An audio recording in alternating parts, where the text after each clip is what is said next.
Father, the giver of power, is yonder, playing with his planet again. That small planet under the sun that has live things upon it? Let us see what he's doing. Cannot you leave these nasty little animals alone? These men? They are such silly little creatures, swarming and crawling. Why has the master permitted them? They are pitifully small and weak, but I like them. What is the good of them? Squash them. If they were not weak, they might not be so pitiful. But their lives are so short, their efforts so feeble. If they had power, they would be no better. I am going to try that. I'm going to give them all the power I can. Don't. You are the power giver. You can give power beyond measure. What will happen if these silly, greedy human scabs who can only breed and scramble spread out among our stars? You will see. Are you going to give them all power? Yes. But limitless power? Power to do everything? There is a limit to the power I can give. So the master has decreed. That bit of gritty stuff at the heart of every individual, no power can touch. The soul, the individuality, that ultimate mystery, only the master can control. Their wills, such as they are free, but all else, every position, every circumstance is mine. Don't give power to all of them. Try one or two first. That might not work. Just try one and see what there is in the human heart. Why not? Then perhaps we might see. Just any little fellow. They are all very much alike. I'll take one, haphazard.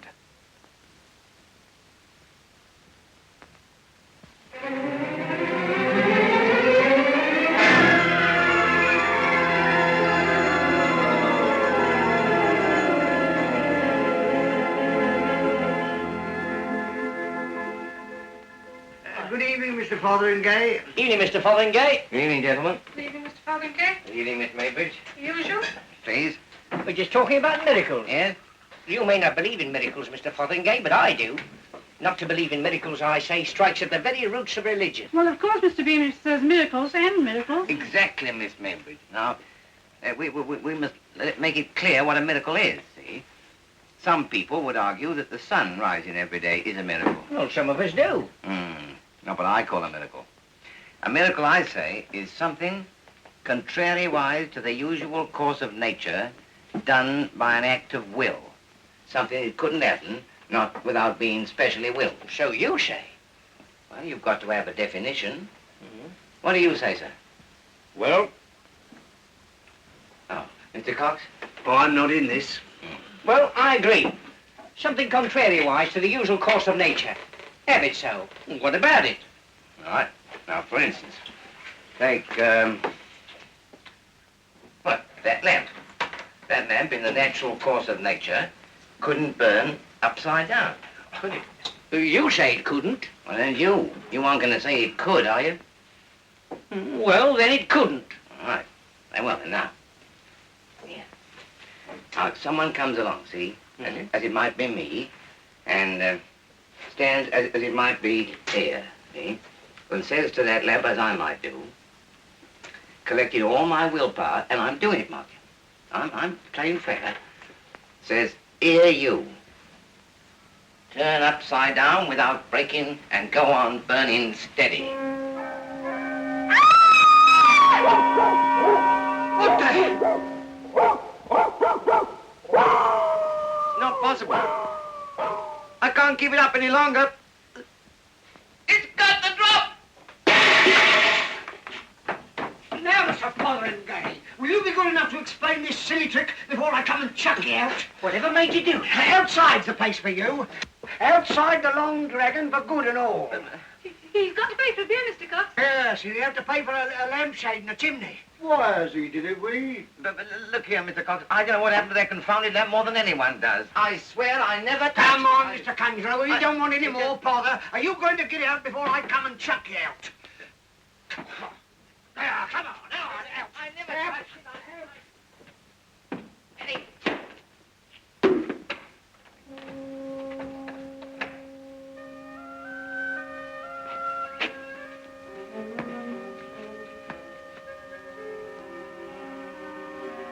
don't understand what happened. Yes, but what did happen? No reason for Mr. Cox to be so violent. I didn't want the confounded lamp to upset. It was when I said, "Here, you," that it turned upside down.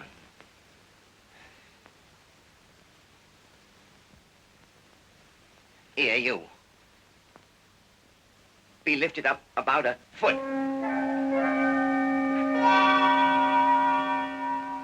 Don't lose your head, George McWhirter, Fotheringay. Don't lose your head. It won't drop, not unless you let it fall, now. Now, keep burning steady. Don't drop any nasty grease about, and over you go, upside down.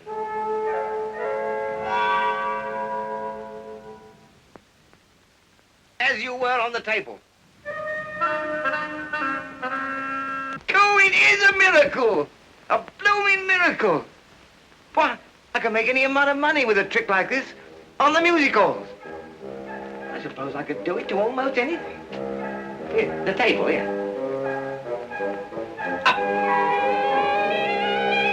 Down you go. Now, the bed. Up.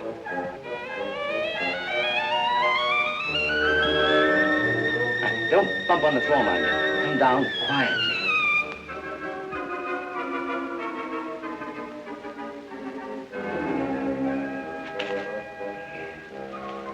It's willpower and hypnotism and all that.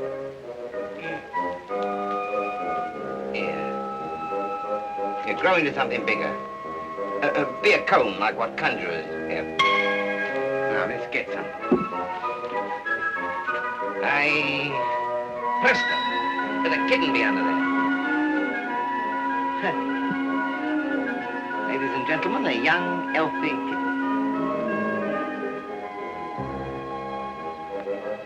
Here, kitty. Here, you can't go under there. All these kittens makes a mess. There'll be the devil to pay. Here. Kitty. Here, come here, you. Oh, rat it, you little beast. Rotten little pincushion, you. Here, oh, yeah. Be changed into a pincushion now. Got you.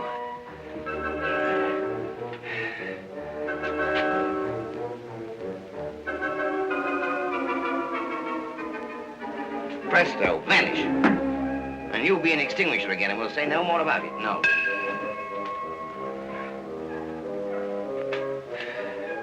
Oh, better be careful. Yeah. You scratches. Be healed.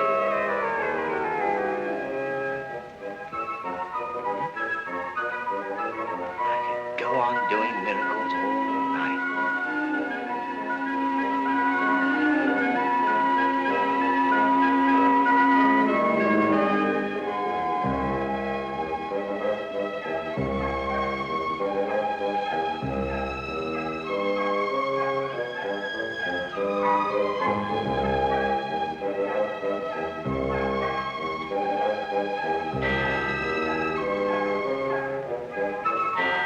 Sorry, 2 o'clock. I've been late for the shop. How I get rid of all this litter, Here, all you miracles, vanish. Darling, I've burned me candle to a stump.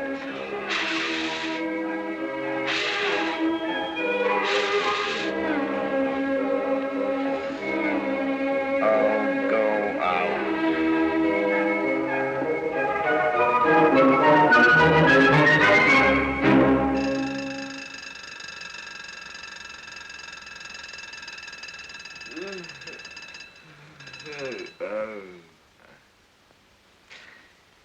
Oh, it was a dream. Was it? Yeah.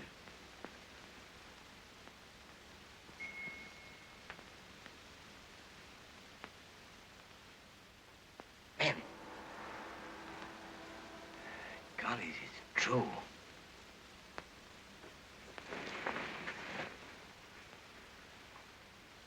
Won't do any more. Not for today.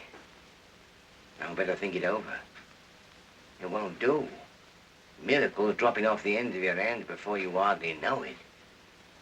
No, Mr. George McWhirter, Fotheringay. It'll make you no end of trouble.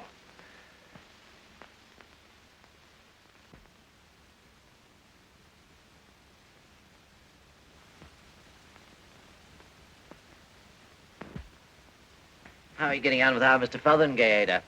Don't you be vulgar, Mr. Stoker. I'm not getting on and I'm not getting off with him. Or anybody else, see? As it happens, I can see. You don't have all the chaps running after you without doing something about it, Ada. Don't tell me. You're just pretending to be jealous, Bill. You've got no reason.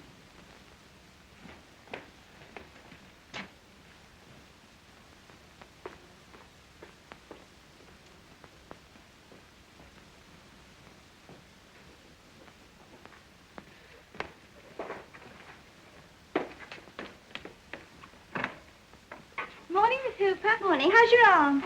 Oh, not so painful so long as I keep it in a sling and don't use it. I wear the sling to remind me. Oh, I'm so hungry today. I wish it was lunch. I haven't the heart for lunch. Feeling ill? Feeling freckled. Freckled all over. I've got 2 more. Powder isn't any good, Maggie. I'd be all powder. Besides, he doesn't like it. He's nasty about it. Oh, well, never mind. What can't be cured must be endured. Oh, who's this sneaking through from the cotton department? Good mind to give him the cold shoulder.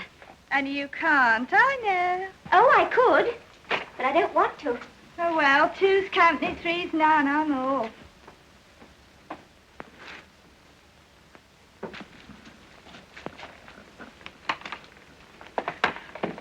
We don't often come to see the haberdashery nowadays, Mr. Fotheringay. New attractions in the costumes, I presume. Oh, we know all about that. I keep my art in this department, Miss Hooper. Really? Really. Maggie, I've been wanting to talk to you all day. Well, all morning. Really? Oh, serious.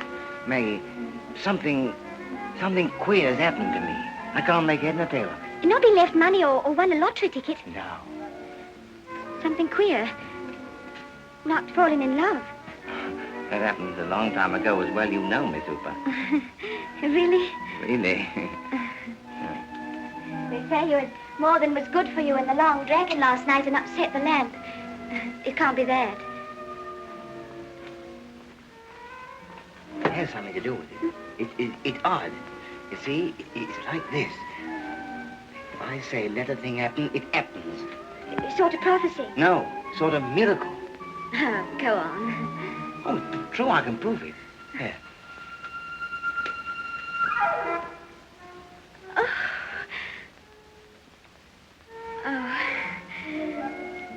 Oh, of course, that's a trick, Mr. Fotheringay.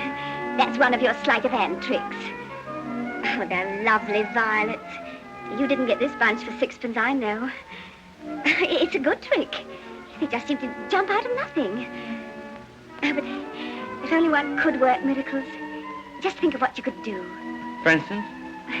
Heal the sick. Oh, I hadn't thought of that. Now, here's my sprained arm. What wouldn't I give just to lift things and put them away without thinking? Well.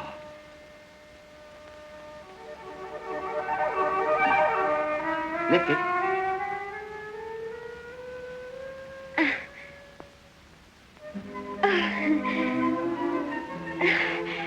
Oh, Mr. Fotheringay, you're a healer. You've got the gift of healing. It ain't everything I've got. But the good you might do. Oh, I suppose I might. Perhaps I will. Now, there's Effie there, heartbroken about her freckles. Her fella hates freckles, and she keeps on getting fresh ones. Well... I'll try. Effie! Effie, do you know Mr. Fotheringay has a charm for freckles? Go on. Yes. Do it, Mr. Fotheringay. Come on.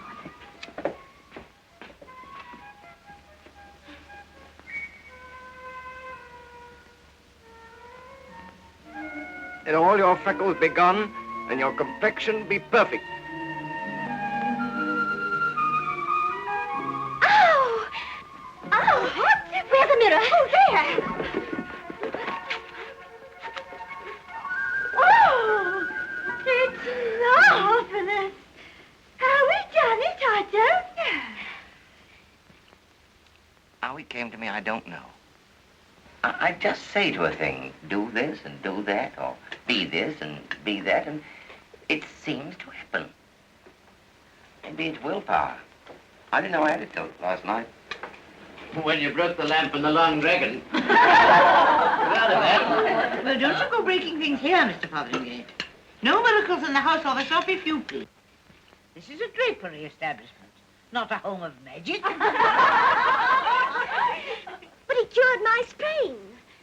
And look at her. All the same, it isn't wise. Major Grigsby's always fussing about breakages as it is. What he'd say if he began throwing lamps about, I don't know.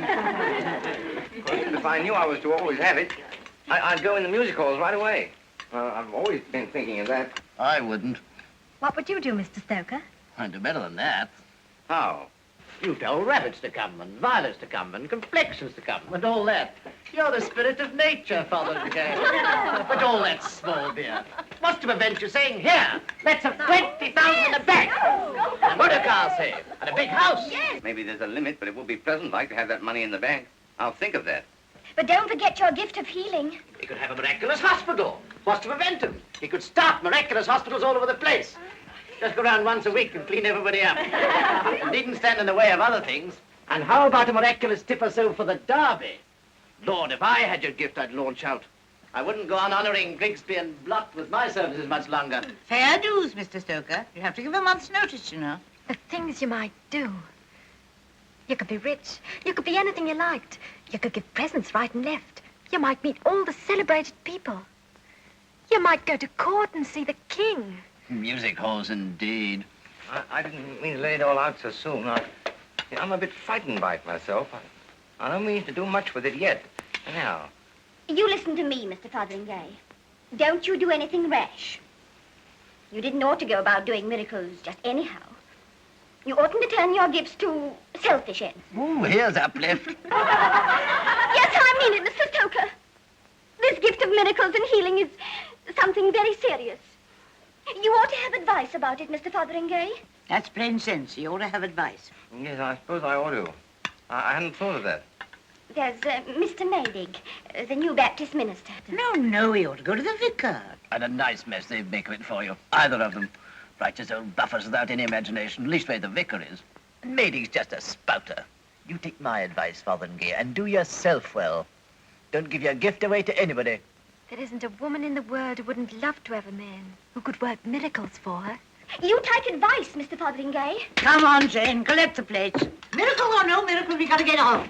We can't sit here and let the shop look after itself. Come on.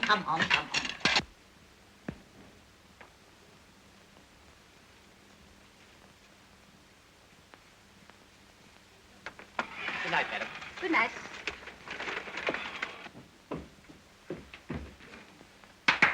Come, Mr. Fotheringay. What on earth's the matter with you today? Here we are, 5 minutes off closing time, and look at it. The place is in a muddle. Sorry, sir. I've had a bit of worry today. Won't take me long. You've got half an hour of tidying up for you. Here. Apple pie order.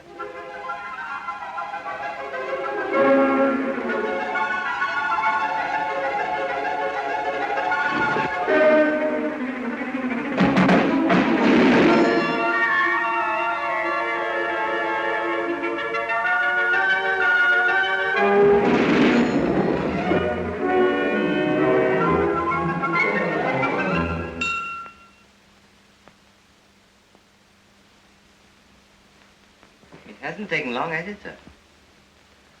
No, you're quite right. It hasn't taken long. I didn't quite follow you. It's queer, very queer. You're quite sure, Mr. Fotheringay, this sort of thing doesn't damage the goods? Does 'em good, sir.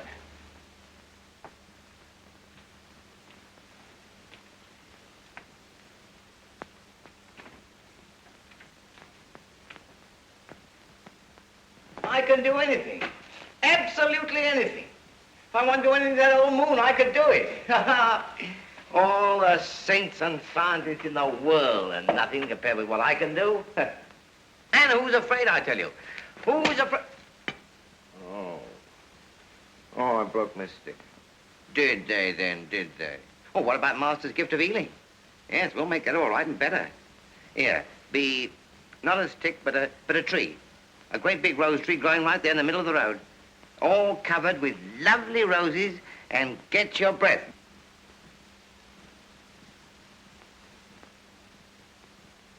Hello. Why, it's old Bobby Winch. Oh, I say, this'll never do. Here. Go back. Oh.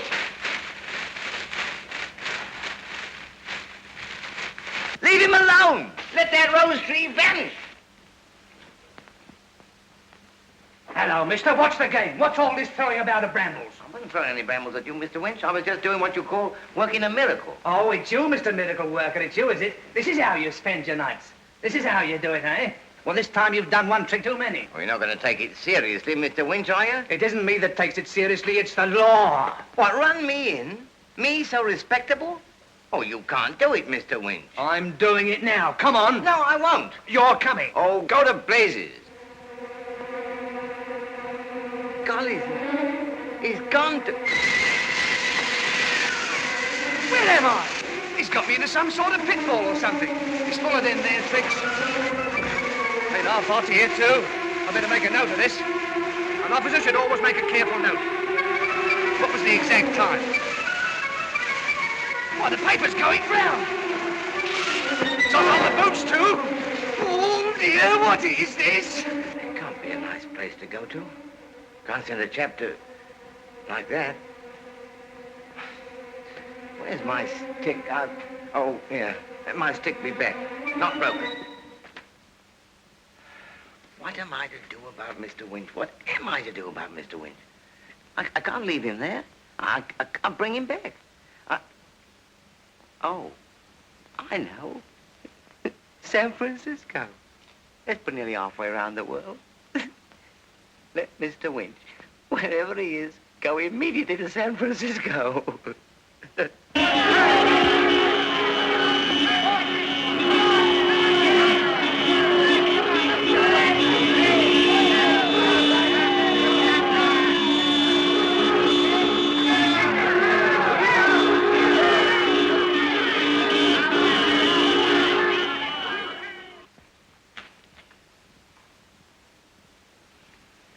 Oh, it's lovely. It's heaven being like this.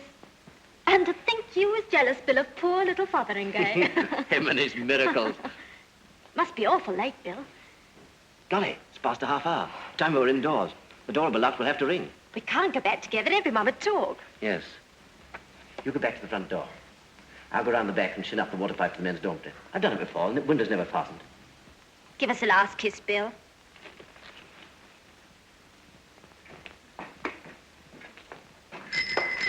What's up? Oh, Ada, you're the very girl I was thinking of. Why, it's George. Do you know the time, George? Nice to be you and live out and not have to be in by 10:30 every night. I could stay out all night in moonlight like this. Couldn't you, Ada? Yes, it's lovely. It's real lovely. Done any more miracles, George? Oh, nothing to speak of. It's not much fun doing miracles alone. You sort of want an inspiration, like a... Oh. Here. See the church clock? Yeah, you and every clock and watch in Dewington be put back 25 minutes. Now!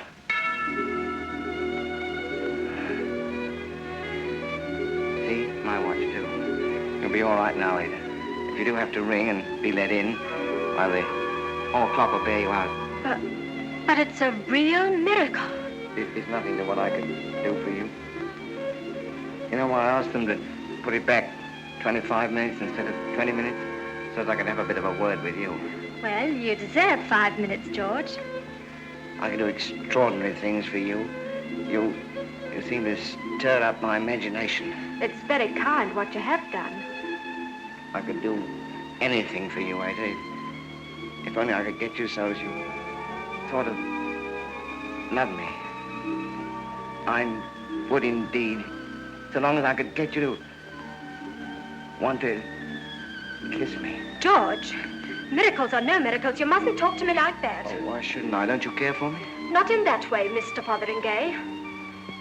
Why not? I don't know, I just don't. Anybody else, eh? Oh, I know. That's not your business, Mr. Fotheringay. Anyhow, I don't care for you, not in that way. You're a nice sort of a chap, but not my sort of a chap. Whether there is anyone or no one, it wouldn't make any difference. I couldn't love you. No? No.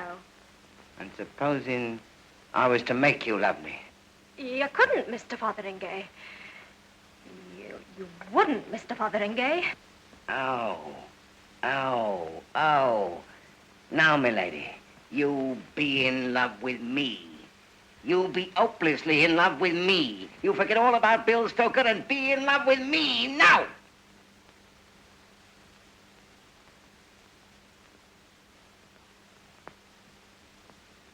No. That's where your miracles don't work, Mr. Fotheringay. That's where your miracles don't work. I'm not no clock or a rabbit or anything like that. Good night, Mr. Fotheringay.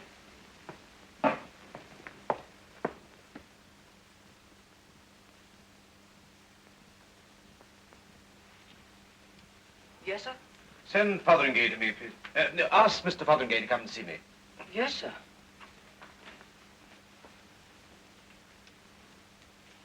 You sent for me, sir? Yes, sit down, Mr. Fotheringay. Sit down. I want to have a little talk with you. Sit down, sit down. Cigarette? Now, I must confess, I was very struck with the way you tidied your department yesterday evening. Very much struck. It was practically instantaneous, wasn't it? Now, I wonder if you could tell me how you managed that. I understand it's not the first thing of its kind that you've been doing lately. Well, I could tell you, and so to speak, I couldn't. Roughly, you might call it a sort of miracle. Oh, come, Mr. Fotheringay. Isn't that rather an old-fashioned word, miracle? Well, say it's something contrariwise to the course of nature done by an act of will. Will? Ah! Now you're talking about something I can understand. After all, a man doesn't build up a big and vital business like this with 3 branches already and 49 assistants out of 1 small shop with 5 hands in 7 short years without knowing something about willpower. Willpower over customers, willpower over patrons, willpower over assistants. But, frankly, Mr. Fotheringay, you've never struck me as the kind of young man who'll go in for that sort of thing. Well, I haven't. It just come to me. Have you ever studied dominance, exercised your willpower against others, tried to get down to feelings and motives? I don't seem able to do that. But you have tried. Well, it wasn't much good. No, tell me. I just wanted someone to feel differently about me. More than anything, never mind about that. Oh, I see a lady in the case, eh? No, we won't talk about that. To come down to hard facts, I want to make you a business proposition. Now, I take it you could straighten up the shop in the evening, open the shop up in the morning, deliver the parcels to the addresses given, all by the aid of miracles. Is that right? And naturally, you must confine your gifts entirely to our organization. No outside miracles. You get me, Mr. Fotheringay? Yes. Now, I've been working all this out. I've figured it out in my head. Now, for the first year, we can guarantee you, sir, an income of, £3,000. £3,000. And why? Because there isn't a competitor in the business we couldn't down by sheer rapidity and economy. We can extend over the coast. We can extend all over England.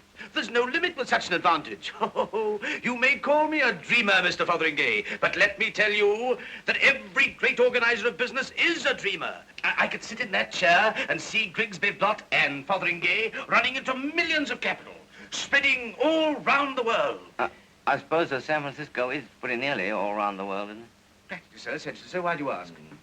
Well, I was just wondering. Do you happen to know how long it takes to get here from San Francisco? 3 weeks or a month, I should say. But why? Well, 3 weeks anyway. Certainly all that, but why do you ask? I just wanted to know. I've got a sort of relation out there. Is that all you've got to tell us, Mr. Winch? That's all I've got to tell you. Ah, he's crazy. It doesn't begin to make sense. What's all this dope about roses and brambles, anyhow? Now you can't make a story out of that. He's screwy. That suit of his is a real, genuine English cop's uniform. There's something in it. 4th dimension or something. Yeah? Well, where'd he scram from? That's all that interests me. How about the clothes? Oh, to hell with the clothes. The Ed won't print a line of that stuff. You can have people disappearing all over the States. That's good copy, that is. But this guy appearing suddenly? You can't stuff him with that. But there's the clothes, I tell you, and his poor little toasted notebook. And notes you can't read. But it's true. He's a genuine English cop, and he's come straight here from Essex in a flash. How? Lord knows. But he came so fast that his shoes and his notebook are frizzled. This newspaper racket is plain nuts. We're supposed to be looking for something new. Well, here is something new. Something that's never happened before. And just because it doesn't fit in with any of the stock stories, we've got to cut it out. Just the same as we'd had to cut out any stories about flying and submarines, radio 50 years ago. It's new news. And the truth is, we mustn't have new news in a newspaper. You must let your imagination bear upon this. If you let this gift of yours just splash about, you'll waste it. It'll do no good to you or anyone else. Just a miracle here, a miracle there, just scattering miracles, cheap as dirt. But canalized, concentrated, monopolized, then it can be an immense thing. It is very attractive. Attractive? It's the logic of the thing. I see us springing up in the night to be giants of the distributing world. Big men, big business, big money, monopoly. We can't miss it. Now, I'd like to have the opinion of Mr. Bamfield upon this. Mr. Bamfield of the bank over the way. Yes. This is an extraordinary proposition, Major Grigsby. If you had told me 2 hours ago that miracles would be worked in this parlor, and that I should be confronted with a project for a world net of miraculous chain stores, I should have scouted the idea. But you don't now. I do not. Mr. Fotheringay, I think you may count on having the London and Essex Bank behind you. Yes, I see. That is the way it ought to be done. So I don't know much about finance and business management myself. But now, what you propose is that I should be sort of exclusive. Oh, you must confine your gift entirely to Grigsby, Blott, and Fotheringay. It's just there that I don't quite see it. Oh, why? Well, take this gift of healing and all that sort of thing. I don't want to make a business of that. We could have free clinics in all our stores, healing Tuesdays and Fridays, and special bargain lines. Free, absolutely without charge. We might do that, yeah. Then why don't we give all the stuff away? Well, why make a business of it, huh? You can't do that. You positively can't do that. No, I suppose not, no. Why do we want to borrow money? And what did you say? Issue debentures? You must have the thing on a sound financial basis. Ah, we got to make money by it. Solvency, sir, is the test of service. Yeah. But if we want money, why don't we make it right away? You can't do that without disastrous results.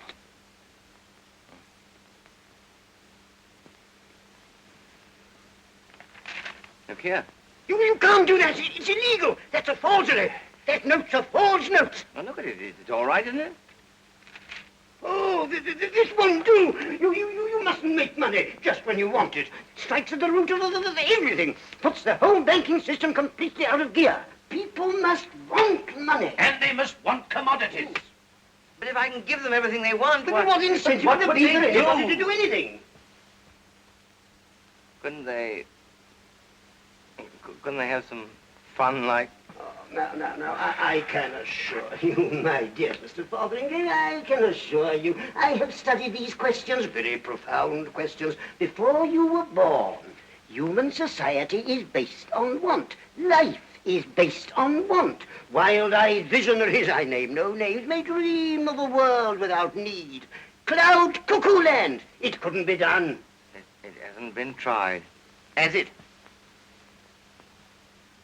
Oh, hello, Fotheringay. Where have you been all morning? He's got the sack. Not I. I've been considering a business proposition. What would you think of Grigsby, Blott, and Fotheringay, miraculous stores, eh? I've had a firm proposal. Big business. I hadn't realized it before, but there's money in these miracles, properly handled. Big money. Gee, miraculous stores, eh? Yeah, that's about it. Put us all out of work. Oh, I hadn't thought of that. You haven't signed on. No, I thought a fellow ought to think things over a bit first. Who's in this? Grigsby in the bank. Yes, but why make money for them? Why not make it for yourself? Why fatten up old Grigsby and Bamfield? No, you can't do it that way. You can't make money for yourself. Why not? Well, Mr. Bamfield explained it very clearly. You see, it would lead to social chaos. I tell you, Fotheringay, these chaps are sucking onto you. Go, if I had your gift. Well? I'd run the world. Well, it's a new idea, but it's all right.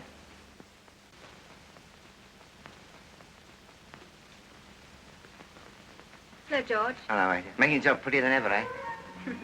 Wish I needn't do it, but still, it has to be done. Lipstick and powder. Why don't you do something for me like you did for Effie? Considering all you might do, I think you're pretty mean about your miracles. It won't run to a diamond tiara or anything of that sort, I suppose. Why not? Here. Diamond tiara. Now, look at yourself. Oh, it's lovely. It might be real. Of course it's real. You couldn't do a pearl necklace, George. Why not? Here. Pearl necklace. Oh. Oh. Oh. Wait. Well, what about it? Why keep on that old black dress? Let her be dressed in splendid robes like Cleopatra in the movies. Now. Oh. Oh. Ada, you're wonderful. Oh. It's you who are wonderful, Mr. Fotheringay. I've never seen anything like it. If Bill could see me now, he'd faint. Customers, here, be as you were before I change you. Now. Oh.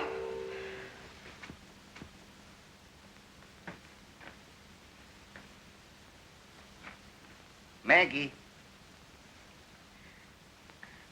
What are you doing here at this time of night? I don't know. I just came. I think I wanted to see you. Maggie, there's something frightening about this miracle working. I told you to get advice about it. Get nothing but advice, but it's all different. I don't know where I am. I'm all full of wonders, and I daren't let them loose. I get thinking of things and wanting things. I can't tell you. I got a bad imagination, Maggie. I got a dangerous imagination. Well, what did I tell you? You go and see Mr. Maydig. You could see him tonight. He gives people advice in his parlor.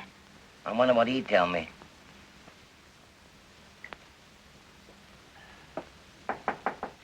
Come in. There's a young man, sir, very anxious to see you. Name of Fotheringay. He says it's urgent. Fotheringay, I don't know him. Respectable? Not a mendicant. Oh, nothing of that sort. But he's in trouble, sir. He says he wants advice. Show him in, then, show him in. I never refuse myself if it's like that. Always ready to give what I can give.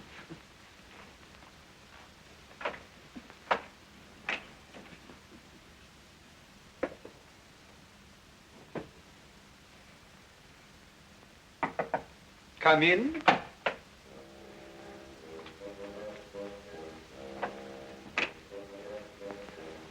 Well, sir, what can I do for you? I was told that you sometimes give good advice to people, and I have a peculiar sort of trouble. Go on. Well, a very extraordinary thing has happened to me. See, I used to think that I couldn't do anything, and now I find I can do, well, practically anything. By willpower. What do you mean, willpower? Work miracles. Miracles? Yes, miracles. No end of them. My dear sir, there are no such things as miracles under the present dispensation. I can assure you of that. Would you think differently about it if I worked one? I should think it over. I have an open mind. No one can deny me that. Oh, well, here goes. What should it be? Make something appear? I'm sick of messing about with kittens and rabbits, bunches of flowers. I know. Let there be a real tiger. There, on the hearthrug now.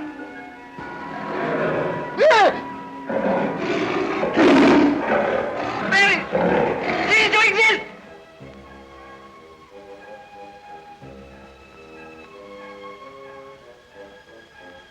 How's that for a miracle? Something wonderful, yes. A miracle, no. You mean to say that wasn't a real tiger there on the hearthrug a minute ago? No, my dear sir, no. A joint hallucination. The thing is quite well known. Hallucination? Well, I'll bring it back. Oh, no, don't do that. Look at those paw marks. Hallucinations don't leave footprints behind them, do they? I'm willing to be convinced.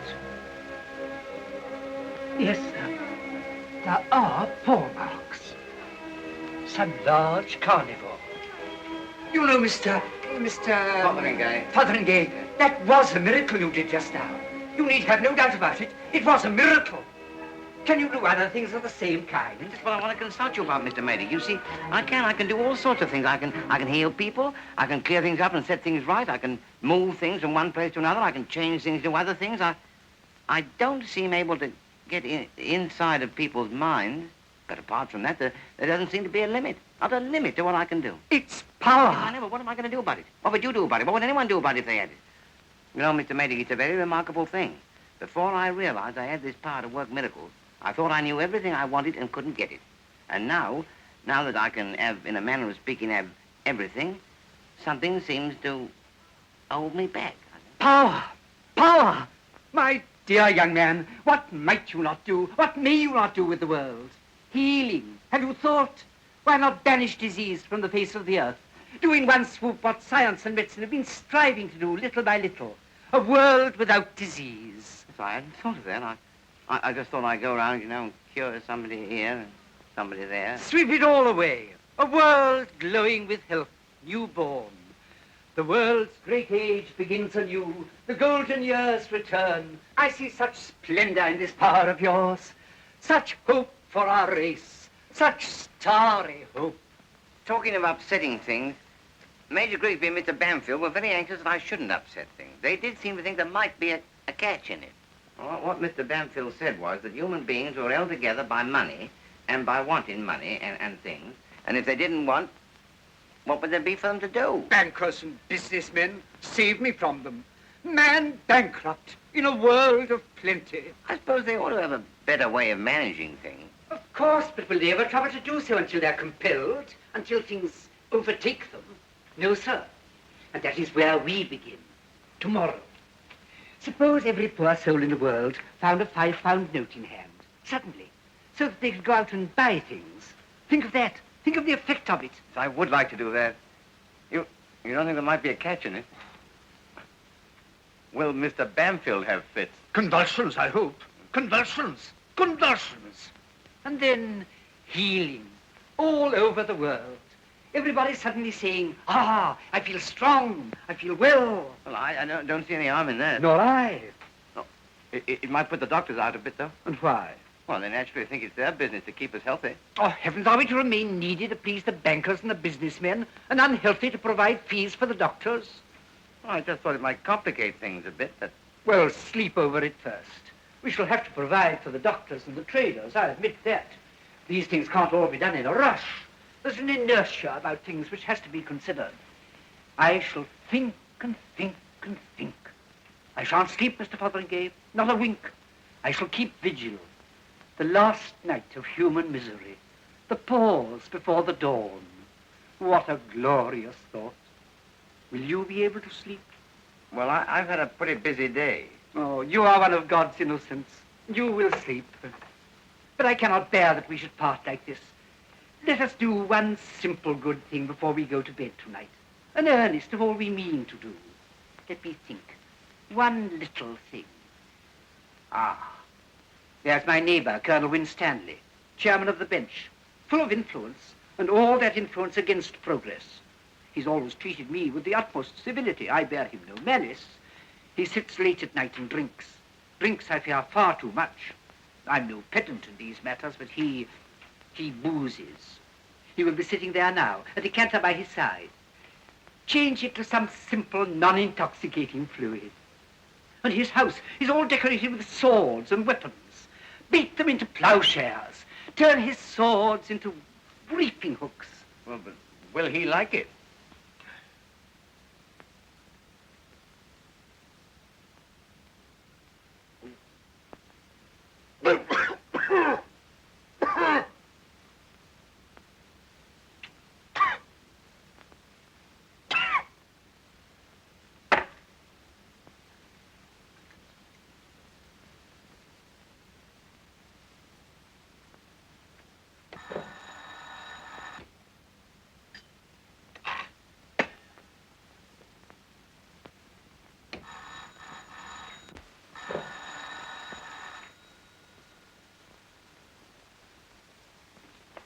You rang, sir?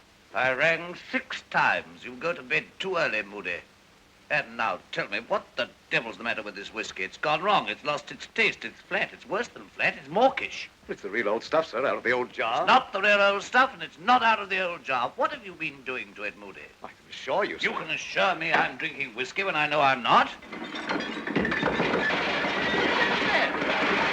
What's going on? fall, I get water instead of whiskey, then the house falls down. Man, go and see, man, go and see. Don't stand staring there. Something's happened there.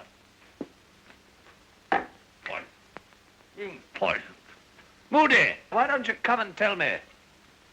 I don't understand it, sir. When I stepped through the hall about 3 minutes ago, everything was as right as could be, and now it's frightful, sir. What's frightful? What do you mean frightful? What are you talking about? It's gone, sir. Gone? It's all the swords are gone, sir, the whole collection. And there's a lot of other things look like agricultural implements to me, sir, mostly on the floor. Such as this, for example. What is this blinking Bolshevik thing? What is it? What's it mean? Is the house going mad? Oh, look.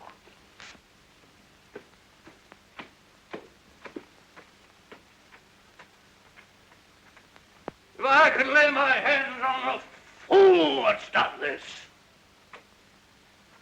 Oh, the police in New Hampshire stolen my swords. I understand that. What it means by leaving this muck beats me. Who's that ringing at this time of the night? I can't imagine, sir. Don't imagine. Go and see, man. Yes, sir. Anyone's playing any sort of game with me? Inspector Smithers, sir. You come in, confound you, come in and see what's happened to my weapons. Well? It's some more of it, sir. Or what? There's been a serious outbreak of miracles in the district, sir. Quite beyond anyone's experience. Miracles? Yes, sir, miracles. There aren't such things. Not properly, sir, which makes it so disconcerting, sir. We didn't come here disturbing you this time at night about nothing. But seeing as you're the chairman of the bench, we thought you might be able to help. Well, what is it? It's about this Constable Winch of ours, what's been missing since last night. We've searched everywhere. We've dragged the mill stream. We've made inquiries up and down the railway line. Well, you don't expect me to find him for you, do you? At 10 minutes to midnight? No, sir, but I've got a cable. What's good of a cable? A telegram, sir, from San Francisco. San Francisco? The police do this Constable Winch missing, stop. Appeared mysteriously here. Stop. Slightly injured in street riot provoked by himself. Some sort of a hoax. With all due respect, sir, it isn't a hoax. It's something more serious. It's that young fella, Fotheringay. Fotheringay?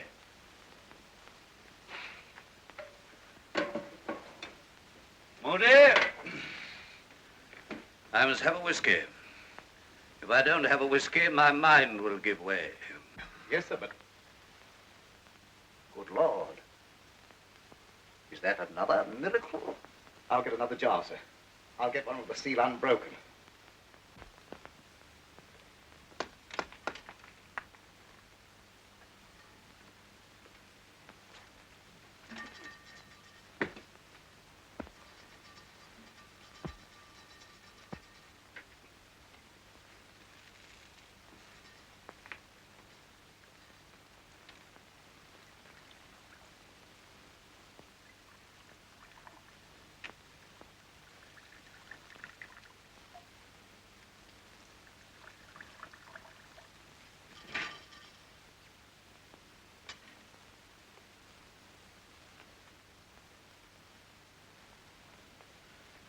Moody.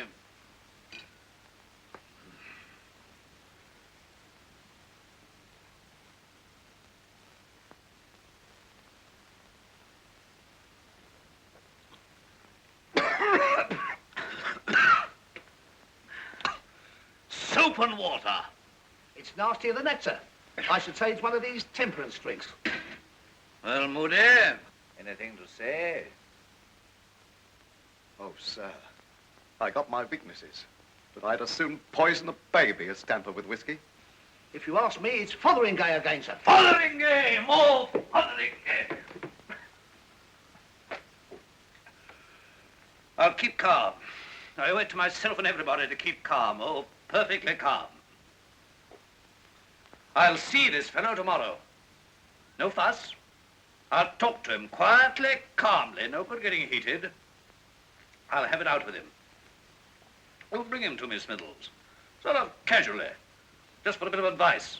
In my garden. Don't alarm him. And keep an eye on him when you're bringing him. Keep your truncheon up your sleeve. If he raises a finger, if he so much as looks like San Francisco, club him. I'll see you through.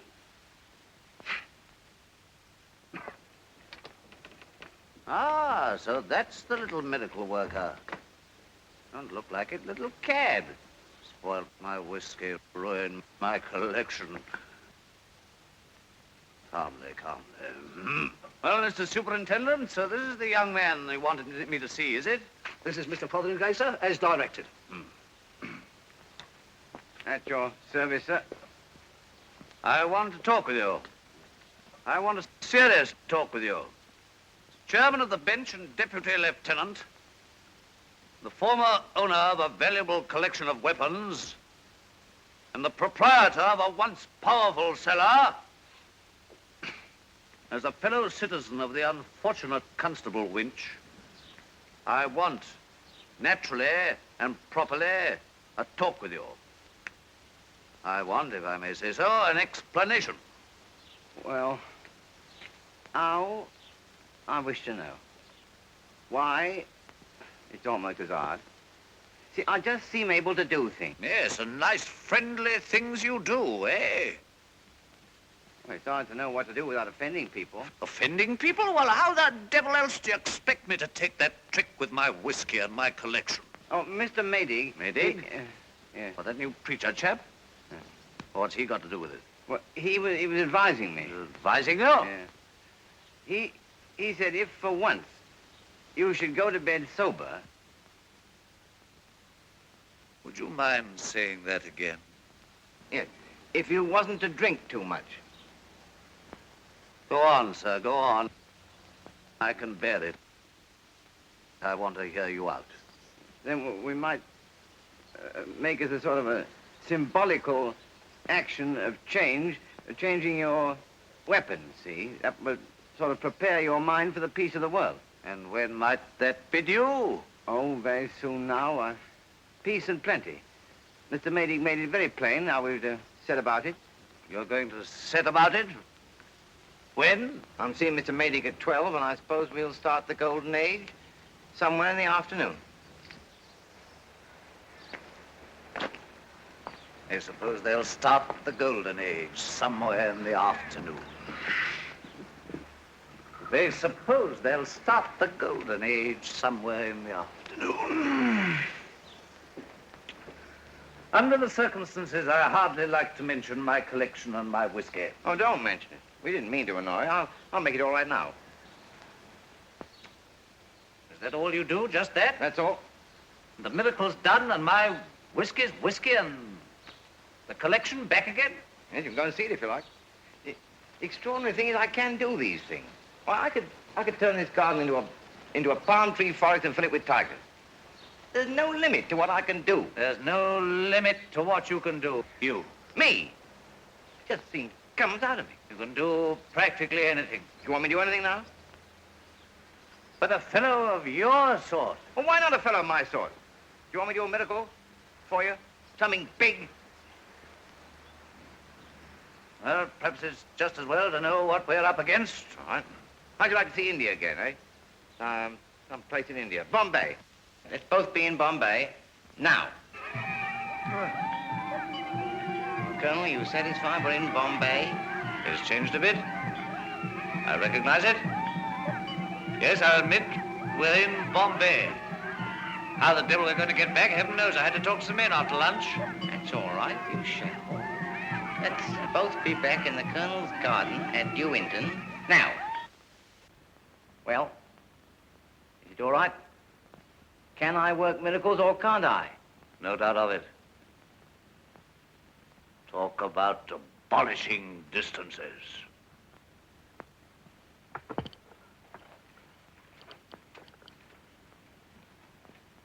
There, you see? What did I tell you? Yes, I see. Now, Mr. Maydig, he has ideas. He has imagination. There's no sense in going on with business and banking and all that, seeing these gifts that have come to me, because that's what Mr. Maydig calls a want system, and we're going to live in a plenty system. There's no need for people to be hard up anymore, no need for people to be sick and ill and hungry, No need for robbing and cheating, and no need for war. No need for anything as far as I can see. Will be different, but Mr. Medic says you can't work miracles and stay as you are. But if you put an end to war, sir, as I gather you intend to do before tea time today, and as I'm beginning to believe you can, if you put an end to competition, make work unnecessary, give people more money than they know what to do with, then I ask you, what are people going to do, sir? What are they going to do? Well, I'm a bit puzzled about that myself. But Mr. Medic says we just ought to go about loving one another. Go about loving one another. Go about loving one another. Are you mad, sir? Are you human? Have you no sense of decency? The most private, the most sacred feelings. Mr. Medic seemed to feel so differently about it all. Of course, there is art and science and making things. Fretwork and foolery. Well, we can give it a trial, I suppose. There's no telling what human beings will do. Mr. Medic says... Mr. Medic says that you're going to start this bedlam millennium of yours within 6 hours. What's going to happen to us? What's going to become of us all? I don't really know exactly that myself. It'll be a bit of a change. But Mr. Medic... Oh! Mr. Fotheringay, won't you give all this business a few hours, a few days' consideration before you let it rip? I mean, after all, we've got a sort of order here, a kind of civilization. We've got the empire. Yes, but see, that's all very well for people like you. But most of the people in the world are people like me. Now, it's perfectly natural for people like you to want to keep things as they are. I'm all for letting them loose, see? I don't mind change. I think change might be a lot. But haven't we had enough change the last 100 years? Railways, electricity, radio. It shook us up a bit, but it hasn't hurt us. It hasn't killed us. Now I'm all for more and better change. What a perfect afternoon. And to think that it is New Year's Eve for the whole world. We're on the verge of the greatest change this earth of ours has ever known. Want will vanish and plenty reign. Ring out the old, ring in the new. You know, it's as though I wanted to loiter a little before the beginning and the end. Silly old earth, what a lesson you have to learn. You don't seem to realize how serious it all is. Well, we're sitting here in our old homes, in our old habits, and our old ways of life. These two dangerous lunatics are going to change the world. Change us, change everything. You know their business ideas, Grigsby. Oh, he'll kill business. He'll kill credit. Leave the country open and unarmed for anybody that cares to start an air raid. I tell you, this measly little draper's assistant's the most dangerous lunatic loose. I was thinking a lot last night. One or two points I'm not clear about at all. See, human beings have been brought up to live in a certain way. That's what Mr. Grigsby and Mr. Bamfield mean. Now, if I give them plenty of money and plenty of everything, they're going to be a little bit like winning without playing a game. What are people going to do? Do you think people as a general rule, I mean, will take to artistic work and all that? But we must make them want. That's just where my miracles stop, you see. I can't get inside people. I've tried a bit. No, I can turn them upside down. I can move them to San Francisco and back in a jiffy. I can make them rich and I can cure their illnesses. But people remain people. But you can influence them indirectly. Healthier people are happier people.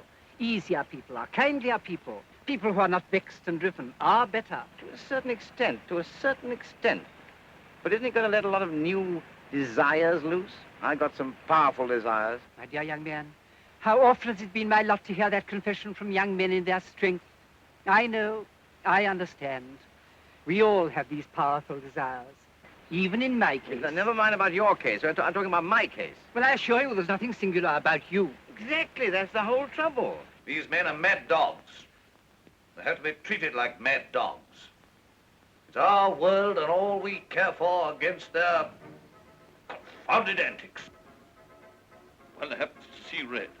I say, if one happens to see red,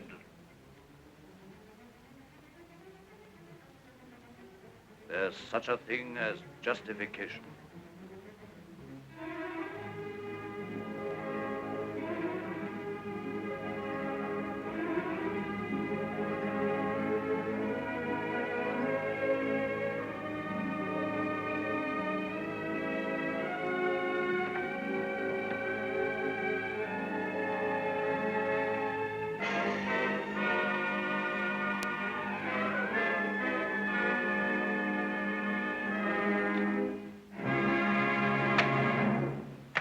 There's that girl Maggie Hooper who told me to come along and see you. I know her. A very pure, simple, sensible girl. That's her. I'm very fond of her, very fond of her. But the girl, the sort of girl that sets me wanting isn't her. Dear me, wandering of desire. You must restrain it. Why should I? I happen to want a girl called Ada Price. Maggie Hooper sews on my buttons and mends my socks, and she's perfectly lovely when she's sewing on my buttons and mending my socks. But there's a come and take me about Ada Price. The trouble is as old as the hills. You must resist temptation. Let your motto be service. Why should I? Why service? Why should I make everyone rich and healthy and get nothing out of it myself? Why should I let Bill Stoker blast him get away with it? My dear sir. They're shooting at us. Lie down. Stop that! No more bullets. No bullet to hit me. Nothing to hurt me. The wound on my scalp stop bleeding and be healed. Me be invulnerable now. Here, you fired that shot. Let your gun barrel be solid.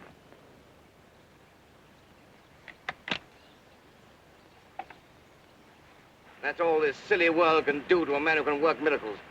Why, I never meant to do anything better for them than to help it. Well, now I'll find the man who fired that shot. I have a pretty good idea who it is. I suppose, wouldn't it be as well to make me invulnerable, too? All in good time. I'll look after you for a bit. If I'm safe, trust me, everyone is safe. Come on.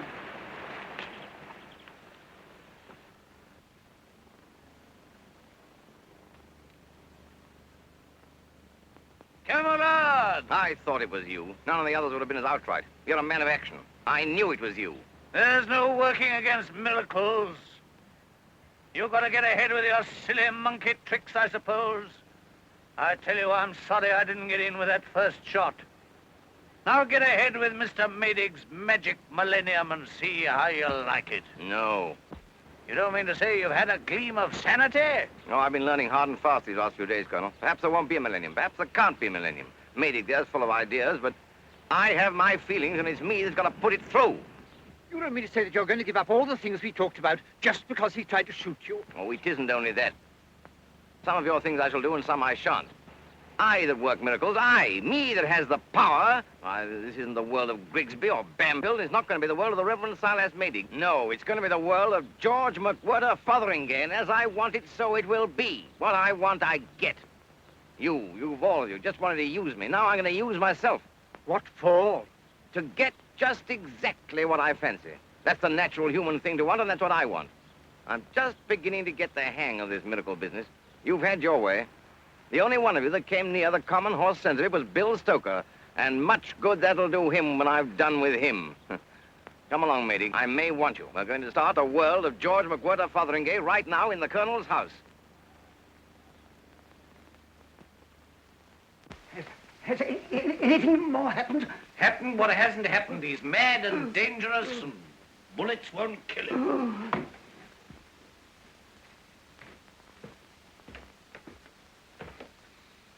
I got my own ideas at last. This old world of yours, it's over. There's going to be a new, miraculous world, and it's going to be mine. I guess you think I'm being needlessly obstructive, but people have to adapt themselves. They must have time. Hasten slowly. And get nothing done. No, we're going to begin here and now the world of George McWhirter Fotheringay according to his dreams and according to what he's been told and found out since he began thinking about things. One word, sir. Whatever you may think of Mr. Bamfield, you will at least admit that I am not unprogressive. I ask you, before you do anything else, make a plan. Nothing can be done without a plan. What plan? Balance, order, creative aims. Plan.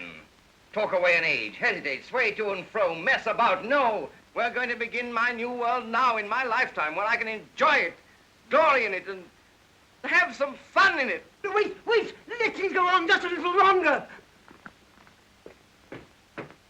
Let this house be turned into a great, splendid, beautiful palace, and us in the great hall of it. Now!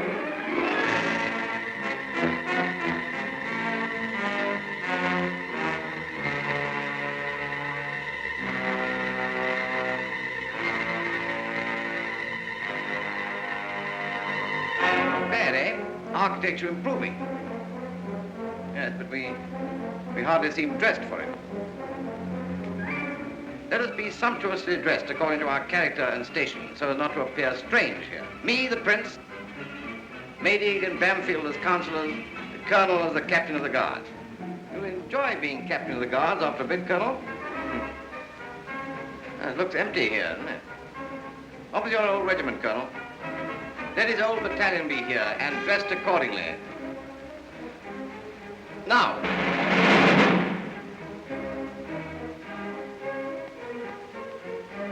And let all the butlers and footmen in Essex be here, suitably dressed. Same style as the building. Now! Now we have a place to work in, a place I can turn around in. You didn't think I liked things large, did you? You saw to it I was born small and grew small. Nobody likes being small. And now let's have here Miss Ada Price, as she was yesterday afternoon when I made her lovely. Now!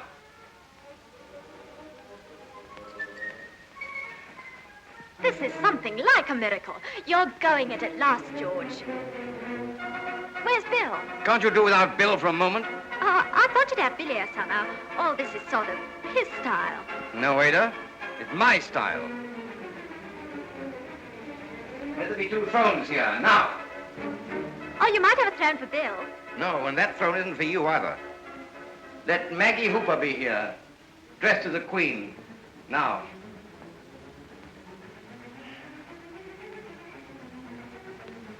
Well, Maggie, my dear, here we are beginning the miraculous reign of George McWhirter Fotheringay. What shall we do with the world, eh? Oh, don't make it dull and goody-goody. George, I didn't mean to say that about Bill. I didn't. You said it. Plenty of your sort. You just stand down there looking lovely until I take notice of you. And just to keep you company, let the 9 next prettiest girls in New Hinton be here. Beautifully dressed, too. Now! My world's going to be full of pretty women. 10 a penny. Oh, dear George, make the world happy. Don't make it selfish or showy. Let this be really the world's great age. Begin anew. Justice, peace, plenty. You don't think I know how to do it. You shall see. Nothing in a hurry and nothing delayed. I've learned a lot in the last 3 days. I think I'm beginning to get the hang of it all. Let the greatest bankers in the world come here and stand here. Now! Let the leading men who own and direct great businesses stand here. Let the chief men who rule the world, the politicians, the presidents, the councillors, the commissioners, the people who tell the newspapers what to say, the people who teach and preach, let them come here, yes, all of them, now!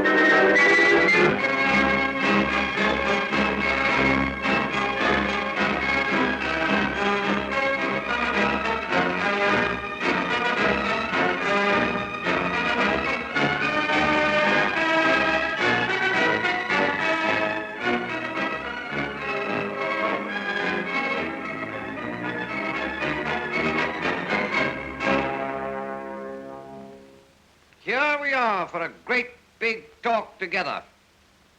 I'm just anybody, and you're the people who rule the world. I've been told to take thought, take counsel, so I've got you here, all of you. Why not? Now I've got you. Now I've got the whole crowd of you. You people who have your faces in the newspapers, people who sit in high places, walk through crowds and get all the praises and the cheers. I've got you people who run the world to tell you to run it better. Run it better. You've lived on the fat of the world. You've been trusted with the world. Chaps like me have had to trust you, willy-nilly. And what did you do for us? What sort of a deal did you give us for all the trust we gave you? What was our share? Oh, I know. I had to wait, young and seedy, and died. Be patient for umpty years while you held all the stuff in your hand and did nothing. Much your crowd cared. Did you worry about it? Not a bit. But you better worry now. And why have you never stopped war? Why, 100 men in high places, resolute men, not afraid of a little brain work, could have put a stop to war forever any time these last 20 years. But I guess you like the bands and the spurs and the feathers too much, and you never thought about chaps like me. Nice and pompous you looked, reviewing the troops, being saluted. And did you really forget about chaps like us? Not even that. A trench full of dead chaps like me made you feel all the more real and important, eh? Quit shooting at me. I've been shot at. It won't work. There's an end to shooting. Can't shoot truth. I'm here and I'm going to stay here. George McWhirter Fotheringay. Power has gone out of your hands. You can smirk and strut, smile, look important for a little while, perhaps. But I tell you, power has gone out of your hands. That's your sun setting now. It's late afternoon for the whole crowd of you. God, you know it. And where's it gone to, this power? It's come to me, a common, vulgar fella that's driven me wild. It's come to me by a miracle. You better do something and do it soon. You've got to make a new world that'll make me happy. Get together, you important people. Try to be really important. Talk it over among yourselves, but talk real stuff. Do it quickly, and do it now. And if you don't do what I tell you, I'll wipe you out as a child wipes a slate. That's me. That's what I've found in me since I began looking. That's what I've dug out of George McWhirter Fotheringay. But they must have time to think about it. Time? If I gave them time, they just wasted. They've had generations of time, those people, and what do they do with it? But these things cannot be done instantly. They're going to be done here and now. A good and happy world, a sensible world. Then, when I've got that off my chest, I'll see. I'll see what's to be made of living. Inertia! Oh, inertia. I'm always up against inertia. I've got a power in me that calls for change. I'm tired of your old world and its inertia. Give them at least till tomorrow. The sun is setting. Give them the night to think and discuss. Don't worry about the sun setting. I can stop that sun from setting. I want my new world now. But you can't stop the sun setting. What? I say I can. I'll stop that sun setting. I won't let it set. Not till I'm ready to go to bed. And everything's cleared up. But then you have to stop the earth rotating. And I will.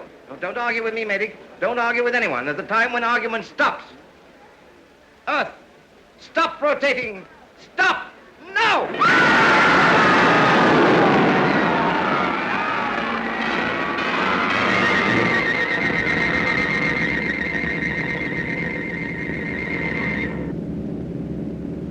What has happened? He stopped the world going round. Not suddenly. Yes? Then everything loose is being flung about by its own inertia. And that's the end of your nasty little pets upon their silly little planet. Preposterous. What did I tell you? It's all over. Gone.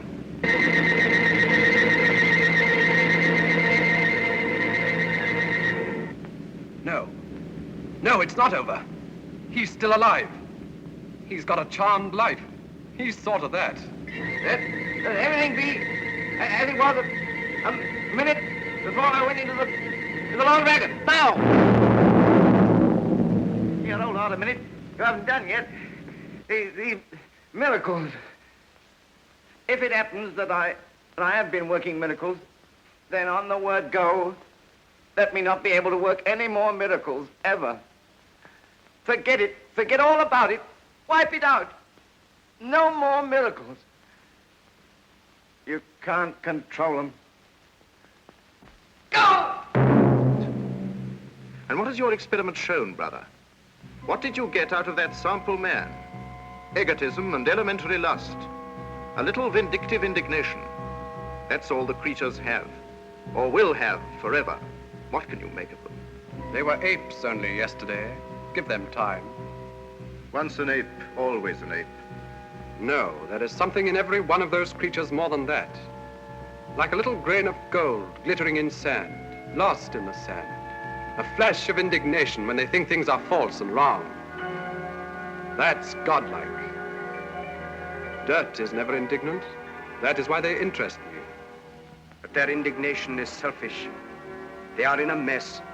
They were made for the mess. They will never get out of their mess. But if I give them power, not suddenly, but bit by bit, if I stir thought and wisdom into the mess to keep pace with the growth of power, broaden slowly, age by age, give the grains of gold time to get together. And in the end, it'll be the same. No, it will be different. Come back here in an age or so. And you shall see. All right, then. Then along comes someone, as it might be me, and stands as it might be here, and says as I might do, collecting all my willpower, and I'm doing it, mind you. I'm playing fair. Here you. Turn upside down without breaking, and go on burning steady. There you are, you see. Nothing happens. No, of course, nothing could happen. It wouldn't be sense. No. And miracles aren't sense. All the same, I sometimes wish I could work miracles. I wonder what you'd do if you could work miracles.